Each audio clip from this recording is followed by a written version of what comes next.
Hello students, in the last lecture we have started your chapter direct proportion and inverse proportion. Okay, and from this chapter we have seen direct proportion.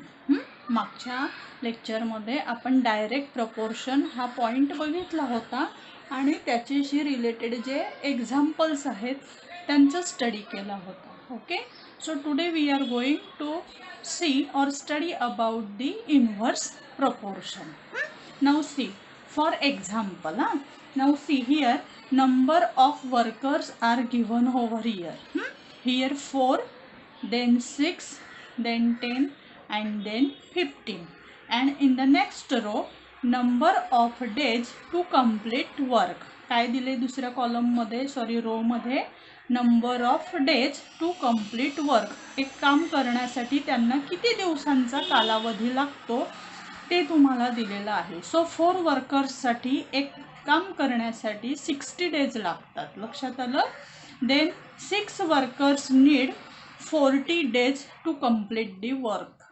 Here 10 workers need 24 days and 15 workers need 16 days. Okay, now observe this example carefully. व्यवस्थित निरीक्षण करायचंय. इथे बघा, आधी number of workers किती आहेत? 4 आहेत. नंतर किती आहेत? 6, नंतर 10, नंतर 15. म्हणजे वर्कर्सची संख्या कशी आहे? वाढत जाणारी आहे. लक्षात आलं. The number of workers increases here. मग जर नंबर ऑफ वर्कर्सची संख्या इन्क्रीज होत असेल तर number of days to complete work हे कसं लागणार आहे? 4 वर्कर्सला 60 डेज लागतात. मग जर 6 वर्कर्स असतील म्हणजे जास्त संख्या झाली तर कमी दिवस लागतात. लक्षात आलं. म्हणजे थोडक्यात काय, as the number of workers increases the number of days to complete work decreases. म्हणजे ही संख्या जर वाढली, वर्कर्सची संख्या जर वाढायला लागली तर काम करण्यासाठी लागणारे जेवढे दिवस आहेत ते कसे होत जातील? कमी कमी होत जातील. लक्षात आलं. आणि अजून 1 पॉइंट नोट करा. जर आपण यांचा प्रोडक्ट घेतला, डायरेक्ट प्रपोर्शनमध्ये आपण त्यांचा रेशो घेतला होता. ओके, यामध्ये आपल्याला प्रोडक्ट बघायचं आहे. 4 into 60. What is your answer? 240. या दोघांचा जर गुणाकार केला तर तो किती येतो? 240. इथे बघा 6 into 40 किती येणार? 240. परत 10 into 24. Okay, their multiplication or sorry their product is 240. Same 15 multiplied by 16 means their product remain constant. Means such type of examples are called as there is a inverse proportion between these two quantities. Okay, म्हणजेच आपण इथे काय लिहू थोडक्यात, as the number of workers increases, as the number of worker increases, the number of days to complete work decreases. लक्षात आलं. हे आपण आता बघितलं, तेच आपण आता स्टेटमेंटमध्ये लिहिलेलं आहे. आणि यावरूनच अजून आपण काय बघितलं? दी प्रोडक्ट ऑफ दी म्हणजे ह्या दोघांचा गुणाकार, the product of the number of the workers and the number of days is constant. म्हणजे जर आपण ह्या दोघं क्वांटिटीज दिलेल्या आहेत यांचा जर गुणाकार केला तर तो 240 असा कॉन्स्टंट राहतो. म्हणजेच यावरून आपण काय म्हणू शकतो? There is a relation of inverse proportion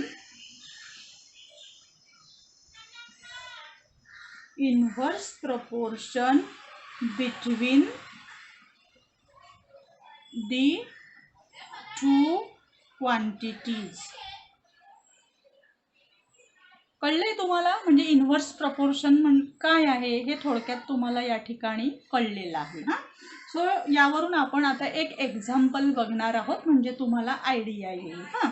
now see, if 12 labours take 70 days to complete one work. हां बघा हा काय दिलेलं आहे. How many days will 21 labours take to complete the same work. आता आपण हे रीड केलं, आता आपण काय दिलेलं आहे ते जाणून घेऊया हां. Now see, if 12 labours take 70 days to complete work, म्हणजे एक काम पूर्ण करण्यासाठी 12 लेबर्स जे आहेत हां, 12 लेबर्स किती वेळ घेत आहेत? 70 days घेत आहेत. लक्षात आलं? So how many days will 21 labours take to complete the same work, म्हणजे तेच काम करण्यासाठी जर 21 लेबर्स आपण घेतले तर ते किती दिवसामध्ये ते वर्क पूर्ण करतील, असा हा प्रश्न विचारलेला आहे. लक्षात आलं? म्हणजे इथे बघा आधी 12 लेबर्स होते हां, 12 लेबर्स 70 डेजमध्ये कंप्लीट करतात आणि नंतर काय विचारलंय, how many days will 21 labours, म्हणजे आधी 12 लेबर्स होते आता 21 लेबर्स आहेत. म्हणजे लेबर्सची संख्या कशी झालेली आहे?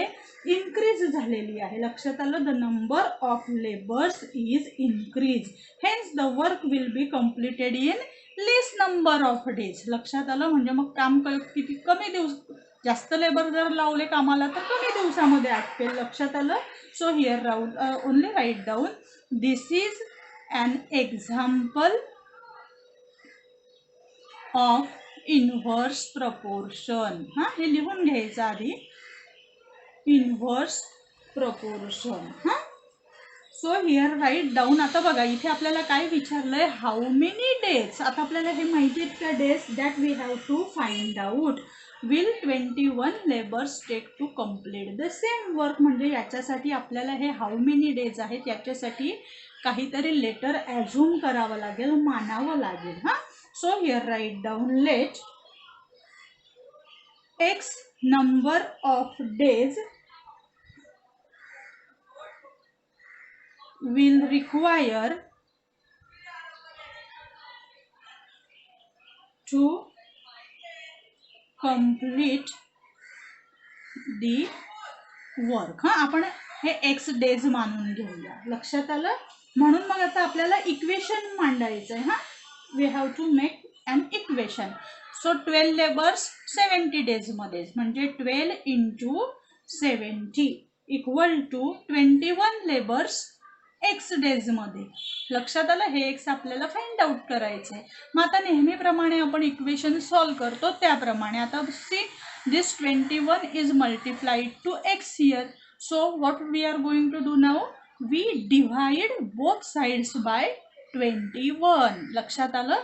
म्हणजे आता हे जे आहे 12 multiplied by 70 divided by 21, here हे आहे तसेच ठेवा, 21 into x डिवायडेड बाय 21.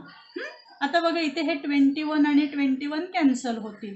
इथे बघा बरं, इथे हे दोन जे नंबर्स आहेत 7ने या दोघांना, म्हणजे 7च्या टेबलमध्ये हे दोघं नंबर आहेत की नाही, 7 3 जा 21, 7च्या टेबलमध्ये 21 कधी येतात, 7 3 जा, म्हणून 3 कट करून 3 लिहायचे. अँड 7 10 जा 70 हां, आणि 3ने या 12ला भाग जातो की नाही. सो 3 1 जा 3 अँड 3 4 जा 12. Now see at the denominator only 1 is there हां, मीन्स नो प्रॉब्लेम. सो न्यूमरेटरला काय आहे 4 into 10. So here write down 4 into 10 equal to this X. Okay, so 10 4 जा 40 इक्वल टू एक्स, आणि मग हे सरळ करून लिहा, एक्स इक्वल टू 40 डेज, म्हणजे हे तुमचं फायनल आन्सर आलं. मग आता तुम्हाला हे स्टेटमेंट सम आहे. स्टेटमेंट सममध्ये हा फायनली काय विचारलेलं आहे, how many days will 21 labours take to complete the same work. मग आता तुम्हाला फुल सेंटेन्समध्ये आन्सर लिहायचं आहे, that 21 labours will complete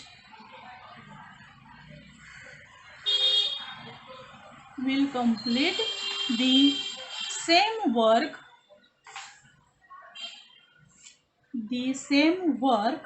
in 40 days. Okay, means this is your final answer. Do you understood up to this? Very simple, but read carefully, and solve it again. Now see the next example. Now see practice set 38. First example is given. 5 workers take 12 days to weed a field. How many days would 6 workers take? हा एक question विचारलाय. And one more question, how many days would 15 workers take? Okay, बघा आता question तुम्हाला आधी समजून घ्यावा लागेल आपल्याला काय दिलेलं आहे. See 5 workers take 12 days to weed a field, म्हणजे एक शेताला निंदणी करण्यासाठी, शेतीचं जे काम करण्यासाठी 5 वर्कर्स म्हणजे 5 वर्कर, 5 मजूर किती दिवस लागतात त्यांना ते काम करण्यासाठी? 12 days. So how many days would 6 workers take, म्हणजे आपल्याला इथे डेज फाइंड आउट करायचे आहेत. आणि परत अजून क्वेश्चन विचारलेला आहे same, how many days would 15 workers take. Okay, now here see this is again an example of an inverse proportion. Okay, so here write down, this is an example, this is an example of inverse proportion. मग आता आपल्याला काय करायचं आहे? 6 workers किती दिवसामध्ये करणार आहे हे तुम्हाला माहिती आहे का? नाही माहिती. मग त्याच्यासाठी आपण लेटर मानूया X. Let 6 workers take X days. म्हणजे 6 वर्कर्स एक्स डेज घेतील किंवा त्यांना लागतील असं आपण मानूया. मग आता इथे रफ लिहून घ्या, हे वर्कर्स आहेत आणि इथे नंबर ऑफ डेज. मग आता बघा वर्कर्स किती आहेत आपले? आधी सुरुवातीला 5 वर्कर्स. 5 वर्कर्स किती घेत आहेत दिवस? How many days they take? 12 days. So here write down 12 days. Then 6 workers X days. Okay, म्हणून आता तुम्हाला इक्वेशन तयार करावं लागेल. This 6 into X, 6 into X equal to 5 multiplied by 12. So here again divide both sides by what? Here 6 is multiplied to x, that's why divide both sides by 6. So 6 into x divided by 6. Here 5 into 12 divided by 6. Now see this 6 and 6 get cancel, and here 6 ones are 6 and 6 twos are 12. मग इथे काय राहिलं? फक्त x equal to 5 multiplied by 2. 5 into 2 means x equal to 10. हे तुमची इथे answer आलं एक. मग आता हे काय आलंय? So here write down 6 workers will take, 6 workers will take 10 days. मग आता सिमिलरली तुम्हाला काय विचारलंय? फॉर 15 वर्कर्स ना. सिमिलरली परत हेच इक्वेशन येणार तुमचं. मीन्स 15 ह्या 6 ऐवजी 15 लिहा. 15 into X equal to 5 multiplied by 12. Again divide both sides by 15. Means 15 into X divided by 15. Here 5 into 12 divided by 15. Here 15 and 15 get cancel होतील ते दोघं. फक्त एक्स शिल्लक राहील. इक्वल टू, आता इथे बघा 5च्या टेबलमध्ये 15 आहेत, म्हणजे 5 1 जा 5 अँड 5 3 जा 15. हियर 3 1 जा 3 अँड 3 4 जा 12. Only 4 is remain, means X equal to 4. And finally here write down 15 workers will take 4 days. Okay, means here you got 10 days and here you got 4 days. This is your final answer. Do you understood? Very simple examples are there. Then see, next example is given. The stock of, read carefully, yeah? The stock of grain in a government workhouse last 30 days for 4000 people. हा म्हणजे एक धान्याचा जो साठा आहे तो किती लोकांना 4000 पीपल्सला 30 दिवस पर्यंत पुरतो. Means this 30 days and this 4000 people. So how many days, आता इथे डेज विचारलेले आहेत आपल्याला. How many days will it last for 6000 people. म्हणजे जर 6000 पीपल असतील तर त्यांना ते किती दिवसामध्ये म्हणजे पुरेल. लक्षात आलं, हे आपल्याला विचारलेलं आहे. म्हणजे again this is an example of inverse proportion. So here write down there, sorry, this is an example, this is an example of inverse proportion. Now what is asked, how many days will it last for 6000 people. हे विचारलंय आपल्याला. म्हणजे हे number of days unknown आहेत. लक्षात आलं, म्हणून त्यासाठी आपण लेटर मानूया x. So here write down, let the stock of grain last for x days. म्हणजे फॉर 6000 पीपल साठी. So here write down number of persons and here write down number of days.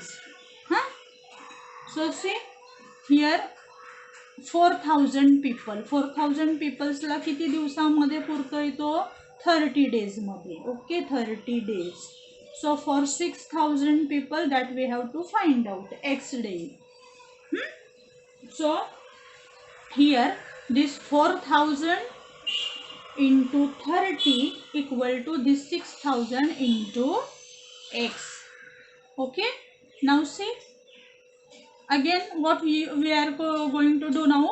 Here 6000 is multiplied to x. Okay, so we divide both sides by this 6000, means 4000 into 30 divided by 6000 equal to this 6. हे आहे तसेच ठेवा, 6000 into x याला 6000 ने divide करतोय. का? कारण तुम्ही शिकलेला आहात, आपल्याला फक्त या ठिकाणी x हवा आहे. So this 6000 and 6000 get cancel झाले ते. इथे बघा बरं, this 30 get cancel with this 30. Then here 3 2 जा 6, तीनाने भाग जातोय ह्या दोघांना. 3 2 जा 6 अँड हियर 3 1 जा 3 अँड 3 0 जा 0 and here 2 1s are 2 and 2 2s are 4, means 2 into 10. 2 multiplied by 10, this remain only here and here only x. So 10 2s are 20 equal to x. So write down x equal to 20 days. Then finally write down in full sentence the stock of grain will last for 20 days. Okay, म्हणजे कळले तुम्हाला काय झालंय ते. ठीक आहे. Now see the next one statement, some more. Next example. Now read carefully. Now see, Sandeep and Manish invested rupees 21,000 and rupees 27,000 respectively, and started a business. They made a profit of rupees 4,800. What amount will each of them get? लक्षात आलं काय काय example मध्ये दिलंय आधी ते समजून घ्या. संदीप अँड मनीष इन्व्हेस्टेड संदीप आणि मनीषने काय केलेलं आहे, इन्व्हेस्टमेंट केलेली आहे. कशामध्ये इन्व्हेस्टमेंट केलेली आहे, तर त्यांनी एक बिझनेस स्टार्ट केलेला आहे, एक धंदा सुरू केलेला आहे. ठीक आहे. तर त्या बिझनेसमध्ये संदीप, स्टार्टिंगला नाव कोणाचं दिलंय, संदीपचं. मग संदीपची अमाऊंट किती आहे, ₹21,000. अँड मनीष इन्व्हेस्टेड, मनीषची किती आहे, ₹27,000. लक्षात आलं. अँड स्टार्टेड ए बिझनेस, आणि एक बिझनेस सुरू केलाय त्या दोघांनी मिळून. They made a profit of ₹4,800. त्यांना किती प्रॉफिट झालेला आहे, ₹4,800. What amount will each of them get. तर हा जर प्रॉफिट झालेला असेल तर त्या दोघांना प्रत्येकी किती अमाऊंट मिळाली असेल किंवा मिळेल असं त्यामुळे तुम्हाला विचारलेलं आहे. लक्षात आलं. So first here write down, first we find out the proportion. So first figure 21,000. So here write down the proportion of investment. So first figure 21,000 adds to 27,000. म्हणजेच बघा 21,000 अपॉन 27,000. मग हे 30 आणि हे 30 कॅन्सल होतील. आणि बघा हे कशाच्या याच्यामध्ये जातात, ह्या दोघांना 3 ने भाग जातो ना, तिनाच्या टेबलमध्ये आहेत. 3 7 जा 21 आणि 3 9 जा 27. 7/9 3 ने भाग दिलाय आपण या दोघांना. ठीक आहे. So here write down, this is your proportion of investment. Now the profit also will be shared. आता जो हा यांचा रेशो आलेला आहे, मग त्यांचा जो प्रॉफिट झालेला आहे तो प्रॉफिट सुद्धा काय होईल, याच रेशोमध्ये शेअर होईल. मग आता आपल्याला काय बघायचं आहे, संदीपचं प्रॉफिट माहिती आहे का तुम्हाला, नाही माहिती. So write down, let Sandeep's profit be rupees. आता हा आधी लिहिलेली फिगर आहे ही 7x. आपण संदीपसाठी मानूया. And let Manish profit be rupees 9x. Okay. आणि प्रॉफिट किती झालेला आहे, profit equal to how much, ₹4,800. हा इतका प्रॉफिट झालेला आहे. Okay. So 7x plus 9x equal to 4,800. मग आता या दोघांची बेरीज किती झाली, 7x plus 9x 16x equal to, हे आहे तसेच ठेवा. Then this x equal to 4,800. आता हे 16 इथे मल्टिप्लाइड आहेत, आपण याला तिकडे पाठवूया म्हणजे ते डिवाइड होतील. Okay. So x equal to 300. लक्षात आलं. आता ही तुमची एक्सची व्हॅल्यू आलेली आहे फक्त. सो 7x, आता म्हणजे संदीपचं आपण किती प्रॉफिट घेतलेलं आहे, 7x. So 7x equal to 7 into 300. How much, 2100 means 2100. आणि मनीषचा किती घेतला आहे आपण, 9x. So 9x equal to 9 into 300 means 2700. So finally write in full sentence. I have no place, that's why I am writing here. You write below it. Here write down Sandeep's share in profit is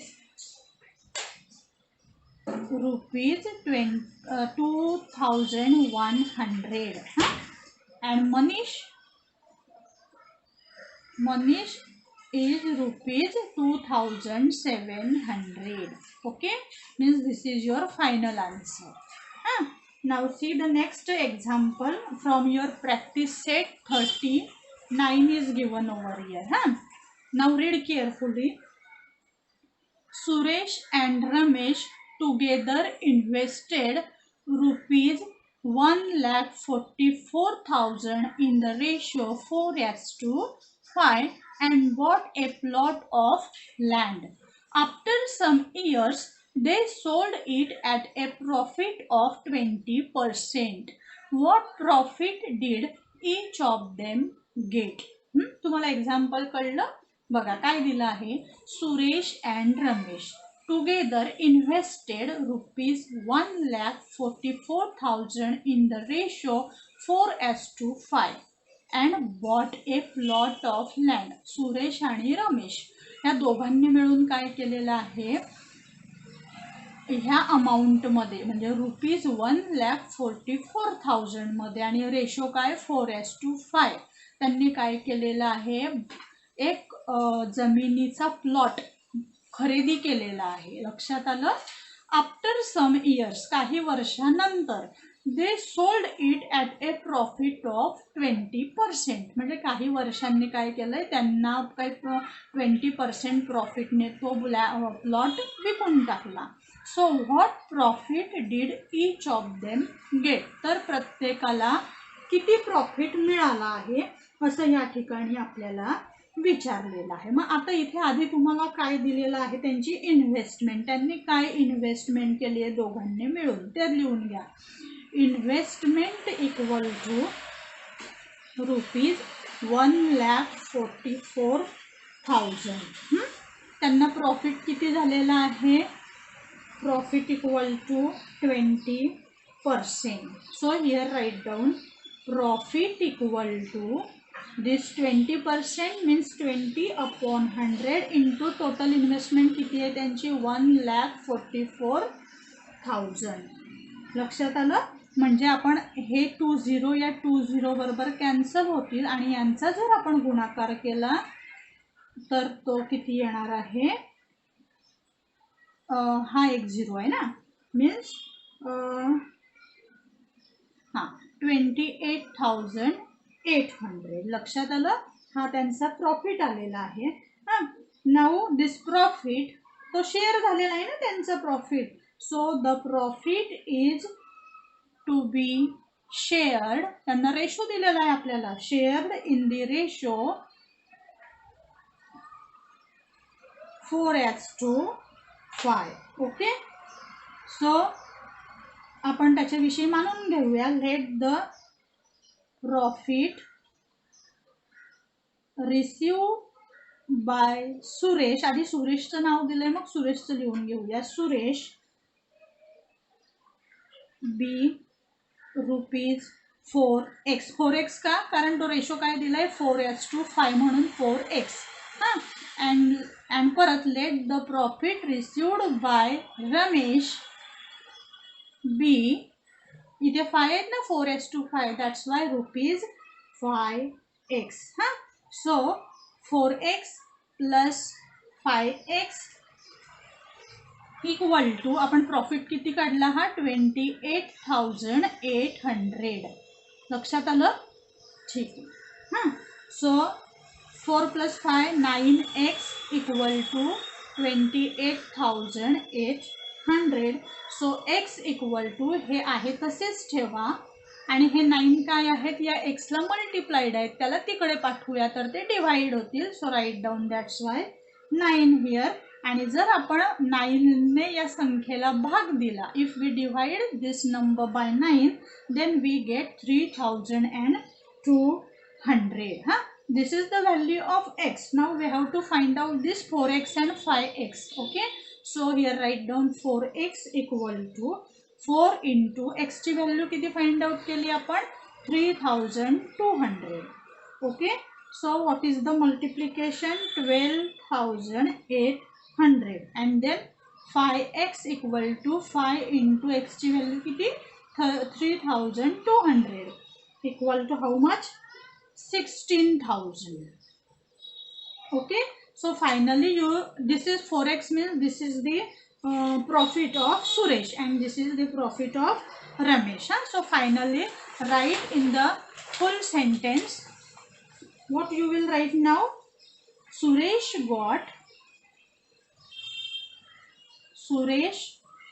got a profit of rupees 12,800 and Ramesh got a profit of rupees 6,000. Okay, means this is your final answer. Then see one more examples we see. Now see in this example, same this example as the above example. Virat and Samrat started a business by investing rupees 50,000 and rupees 1,20,000 respectively. In this business, they incurred a 20% loss. How much loss did each of them occur? बघा आता काय दिलेलं आहे.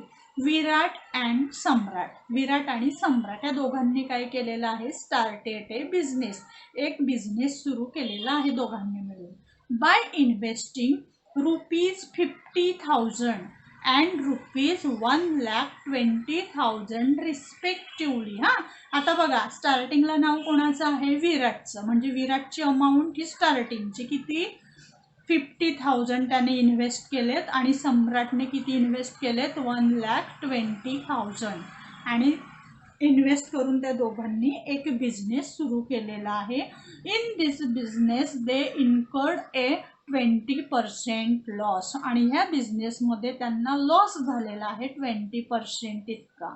So how much loss did each of them occur, तर त्या दोघांना प्रत्येकी किती लॉस झालेला आहे ते आपल्याला फाइंड आउट करायचं आहे.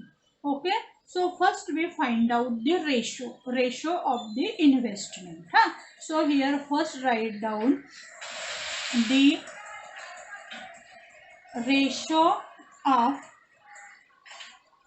investment is, first figure काय आहे 50,000. so 50,000 as to 1,20,000. That is म्हणजे आपण ते कसं लिहिणार, दिस 50,000 आणि डिनॉमिनेटरला 1,20,000. ओके, मग बघा बरं हे 40 या 40 बरोबर कॅन्सल झाले. So what is remaining here 5/12, म्हणजेच आपण त्याला काय म्हणू 5:12, एकतर हे किंवा हे. ओके, म्हणजे हा त्यांचा रेशो आला. नाव C total investment. How much total investment दोघांची मिळून, टोटल इन्व्हेस्टमेंट इक्वल टू विराटचे आहेत 50,000 रुपीज प्लस सम्राटचे आहेत 1,20,000 रुपीज. आता जर ह्या दोघांची आपण बेरीज केली तर ती येईल 1,70,000 रुपीज. लक्षात आलं, ही आहे त्यांची टोटल इन्व्हेस्टमेंट. आणि लॉस किती झालेला आहे त्यांना, लॉस इक्वल टू 20% हे दिलेलं आहे आपल्याला. Okay, now see means they incurred a loss. Sorry, this loss is sorry, we have to find out their loss now. So loss equal to this 20% means 20/100 equal to how much total investment 1,70,000 म्हणजे total इन्व्हेस्टमेंटच्या 70%. हे 2 0 या 2 0 बरोबर cancel झाले. मग आता जे शिल्लक आहे त्यांचा गुणाकार करा. So loss equal to 20 into 170. So equal to 17 2 जा 34 आणि हे 2 0 write down as it is. So loss equal to rupees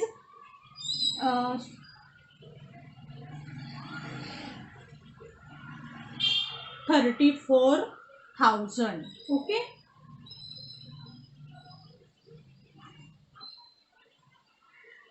what is going wrong on here? Okay, now see, let the loss incurred by Virat. विराटला किती loss झालेला आहे माहिती आहे का आपल्याला? नाही. सो त्याच्याबद्दल आपण 5x मानूया. अँड सम्राट बी रुपीज, हे बघा हा 5:12 रेशो काढलाय ना आपण. So 12x. So here write down 5x plus 12x equal to 34,000. हां, मग आता या दोघांची बेरीज करा. 5 आणि 12 17x equal to 34,000. So x equal to हे आहे तसेच ठेवा आणि हे 17 इथे मल्टिप्लाइड आहे, हे त्या बाजूला जातील तर काय होतील? डिवाइड होतील. सो x इक्वल टू 17च्या टेबलमध्ये 34 आहेत ना, 17 2 जा 34 आणि हे 30 ॲज इट इज लिहून टाका. आता ही झाली एक्सची व्हॅल्यू. ओके. सो आपल्याला आता ह्या बघा ह्यांची value loss incurred by Virat that is 5x. So 5x equal to 5 into 2000. How much? 10,000. And this is 12x. 12x equal to 12 into 2000. So 24,000. So finally write down Virat. Finally write down your answer. Virat incurred a loss of rupees 10,000 and Samrat incurred a loss of rupees 24,000. Okay, means this is your final answer. Do you understood up to this? So today we have finished this chapter. Today we will stop here, and remaining examples, 1 to 2 examples are remaining that you have to solve by your own. Okay. So today we will again stop here, and next chapter we will start in our next lecture. Till then, goodbye.